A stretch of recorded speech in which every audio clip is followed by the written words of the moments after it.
Assalamualaikum warahmatullahi wabarakatuh. Alhamdulillahirabbil alamin.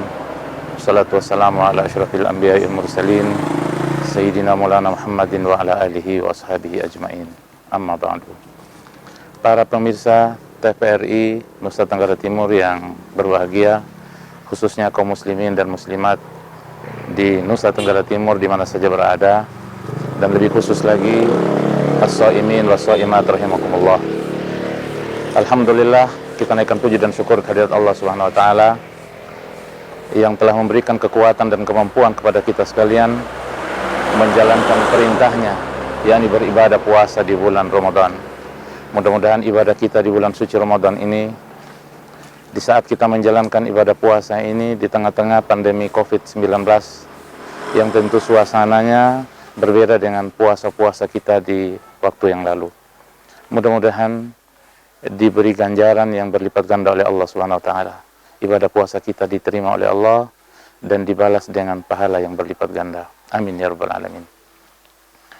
Para pemirsa yang budiman, Rasulullah pernah bersabda dalam sebuah hadisnya, "Kam min shaimin laisa lahu min siyamihi illa al-'atshu wal ju'." Banyak orang yang berpuasa, tetapi dia tidak memperoleh apa-apa dari puasanya, kecuali dahaga dan lapar.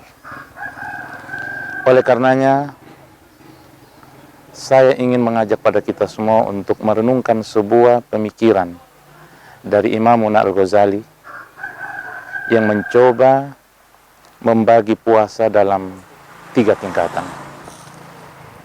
Tingkatan yang pertama adalah saumul awam, puasanya orang awam atau puasa umum.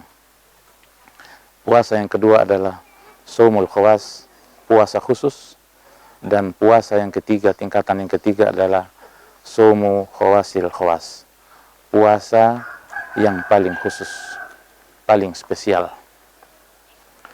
Para pemirsa yang budiman, puasa yang pertama, pada tingkatan yang pertama, adalah puasanya orang-orang umum, orang-orang awam pada umumnya, yakni puasa yang hanya mampu menahan perutnya dan farjinya, menahan perutnya dari lapar dan dahaga, dan menahan farjinya dari jima atau berhubungan intim bagi suami istri. Ini puasa umum. Dan kalau kita berpuasa pada tingkatan ini, puasa seperti ini, maka kita berada pada puasa tingkatan yang pertama, yakni puasa yang umum saja. Kemudian yang kedua, tingkatan puasa yang kedua adalah saumul khawas, puasa khusus, yakni tidak hanya sekedar menahan perut dari rasa lapar dan dahaga, tidak hanya sekedar menahan farjinya dari berhubungan intim bagi suami istri di siang hari tentunya, tetapi juga menahan seluruh anggotanya dari perbuatan-perbuatan yang dilarang oleh agama. Kafful jawarihi anil makarih, menahan anggota-anggota tubuhnya dari perbuatan-perbuatan yang dilarang oleh agama. Para pemirsa yang budiman, khususnya kaum muslimin dan muslimat yang sedang berpuasa,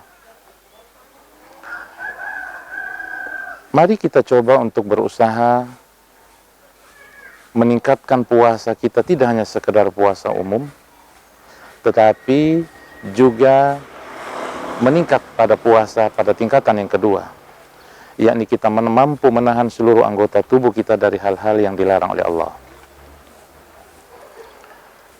Untuk mencapai puasa khusus ini, maka ada 5 strategi yang harus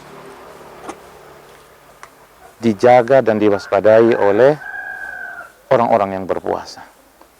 Yakni yang pertama, menahan pandangannya atau menahan matanya dari melihat hal-hal yang dilarang oleh Allah. Karena ketika matanya masih terus tertuju, masih terus melihat hal-hal yang dilarang oleh Allah, maka untuk puasa pada tingkatan kedua ini, dia hanya dapat lapar dan dahaganya saja. Seperti yang disampaikan oleh Rasulullah SAW dalam hadisnya yang sudah kita sampaikan di awal tadi. Yang kedua, menahan lisannya dari perkataan-perkataan yang buruk. Perkataan buruk itu banyak, mencaci, mencela, memaki, membicarakan aib saudaranya, atau dalam istilah lain ghibah, memfitnah. Ini selama puasa betul-betul lisannya dijaga, ditahan untuk tidak mengungkapkan perkataan-perkataan yang buruk. Kemudian yang ketiga, menjaga seluruh anggotanya, seperti tangan, kupingnya, kakinya, dari melakukan hal-hal, tangannya dari meraba hal-hal yang dilarang, mengambil hak orang lain, kakinya berjalan untuk menuju ke tempat maksiat, berjalan untuk melakukan hal-hal yang dilarang oleh agama. Dan kemudian yang keempat, menahan perutnya dari memakan hal-hal yang syubhat. Dan yang kelima, juga di saat berbuka puasa, menahan perutnya dari berbuka dengan hal-hal yang halal, makanan-makanan yang halal, tetapi secara berlebihan. Apa gunanya di saat atau di siang hari menahan perutnya dari hal-hal yang halal, makanan-makanan yang halal, menahan diri, hawa nafsunya, tetapi begitu berbuka puasa, nafsunya diumbar, perutnya diisi penuh berlebihan dengan makanan-makanan yang sekalipun itu halal, apalagi yang syubhat. Nah, inilah kelima strategi yang apabila dipenuhi oleh orang yang berpuasa, maka insya Allah puasanya akan berada pada tingkatan yang kedua, yakni puasa khusus. Dan yang ketiga, yang terakhir, adalah puasa khawasil khawas, puasa yang spesial, puasa yang paling khusus, yakni saumun nabiyyin wasiddiqin wal muqarrabin, puasanya para nabi, puasanya para siddiqin, yakni mereka mampu menahan hatinya dari lalai mengingat Allah, mampu mempuasakan hatinya dari memikirkan kepada selain Allah, yang ada di hatinya hanya Allah. Inilah puasa yang paling khusus. Selain mampu menahan perutnya, farjinya, menahan seluruh anggota tubuhnya dari hal-hal yang dilarang oleh Allah, juga mampu menahan hatinya dari menghayal hal-hal yang tidak perlu, menghayal sesuatu yang dilarang, dari berpikir atau dari mengingat pada selain Allah. Tentu puasa yang ketiga ini adalah puasa yang paling spesial dan tentunya sangat sulit untuk kita lakukan. Tapi tidak ada salahnya bagi kita orang-orang yang berpuasa untuk berusaha mencobanya.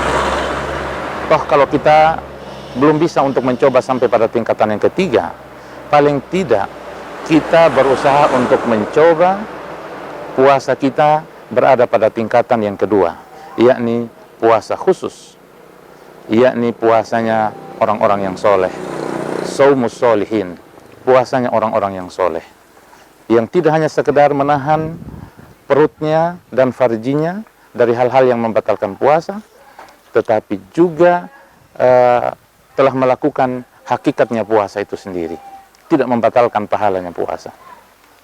Dengan demikian insya Allah puasa akan tidak hanya memperoleh lapar dan dahaga, tetapi betul-betul akan memperoleh hakikatnya puasa itu sendiri. Demikian barangkali para pemirsa yang budiman, mudah-mudahan ibadah puasa kita diterima oleh Allah dan kita semua mendapat ridhonya, mendapat surganya Allah Subhanahu wa taala. Amin ya rabbal alamin. Wallahul muwaffiq ila aqwamit thoriq. Assalamualaikum warahmatullahi wabarakatuh.